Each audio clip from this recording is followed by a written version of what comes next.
இப்போ மோர் கூர் பண்ண போகிறேன். அதுக்கு ஒரு கிளாஸ் பச்சரிசி எடுத்து நல்லா ஊற வச்சுட்டு ഫസ്റ്റ് വെള്ളം ഇല്ലാക്കി മിക്സിയിൽ അരച്ചുകൊണ്ടോ. ഇപ്പോൾ എത്ര ഗ്ലാസ് പച്ചരിശി? ഒരു അര ഗ്ലാസ് പച്ചരിശി എടുത്തിട്ട് എന്നിട്ട് അത് ഊറ വെക്കരുത്. ഊറ വയ്ക്കുക. അര ഗ്ലാസ് നല്ല പെരിയ ഒരു 200 ഗ്രാം നീ വെച്ചുകൊണ്ടോ. ശരി. അതെടുത്തിട്ട് നിങ്ങൾക്ക് എത്ര വേണമോ അത്ര എടുത്തുകൊണ്ടോ.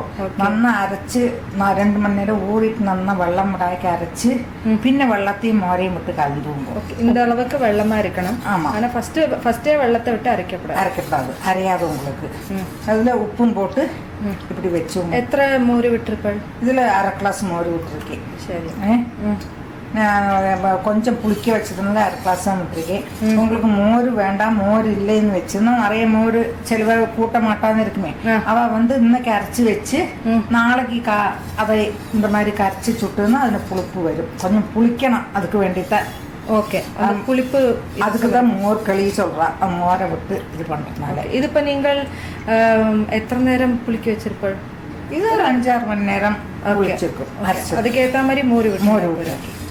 சரி. அதுக்கு தாளிச்சு கொட்டுறதுக்கு கடுகு, உத்தம்பருப்பு, கடலைப்பருப்பு, பெருங்காயம்,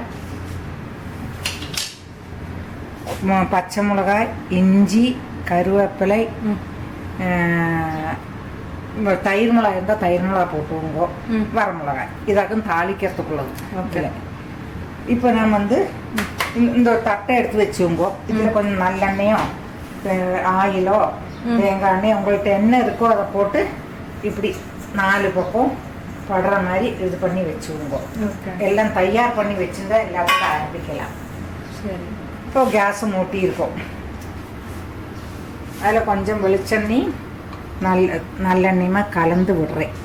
கொஞ்சம் எண்ணெய் வரணும். இதுக்கு ரொம்ப எண்ணெய் கொண்டவும் வேண்டாம், ஆனால் ரொம்ப கம்மியாகவும் விட்டால் நல்லா இருக்காது.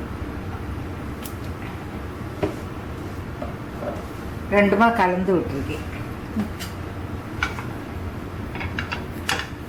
இப்போ கடுகு போடுறேன்.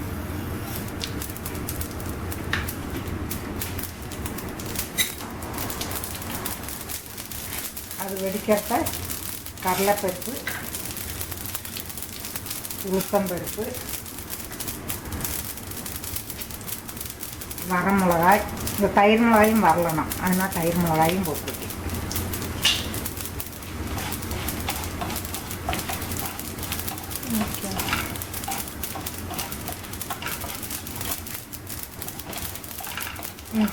இப்போ கருவேப்பிலை, இஞ்சி, பச்சை மிளகாய் போட்டுருக்கேன்.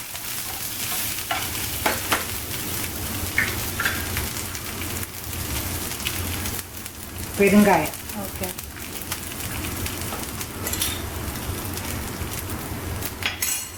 இனி அந்த மாவை போடணும். விட்டுட்டு இறக்கிட்டே இருக்கணும்.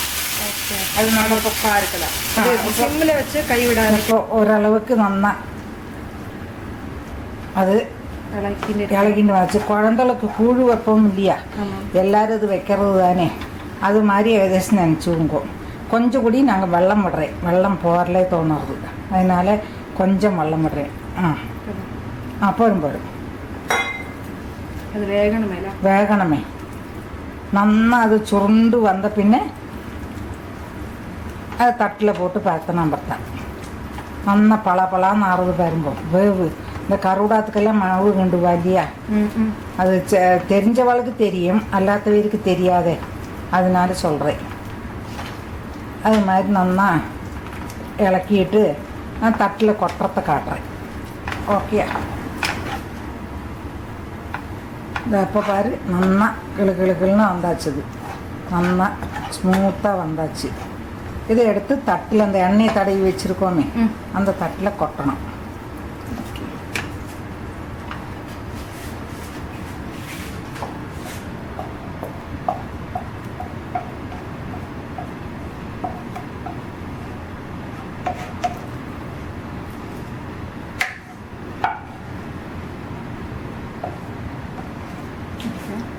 கொட்டிட்டு நல்லா ஒரு சர்ப்ரைஸாக இருக்கிற ஒரு இதால் கொஞ்சம் எண்ணெயை விட்டு இப்படியே இந்த மைசூர் பாலெலாம் பருத்தி வைப்போமே, அது மாதிரி நம்ம பருத்தி வைக்கணும்.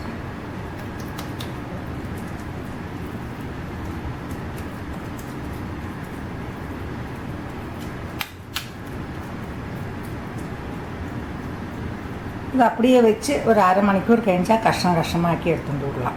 முடிச்சுட்டு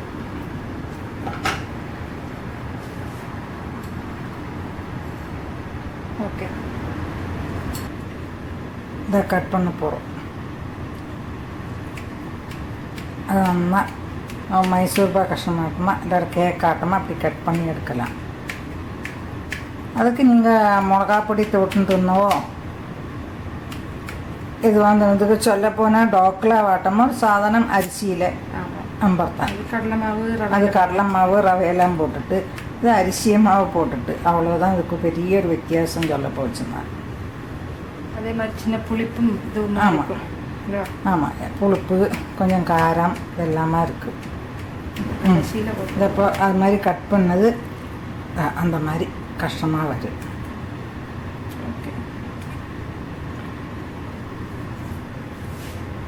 கூழ்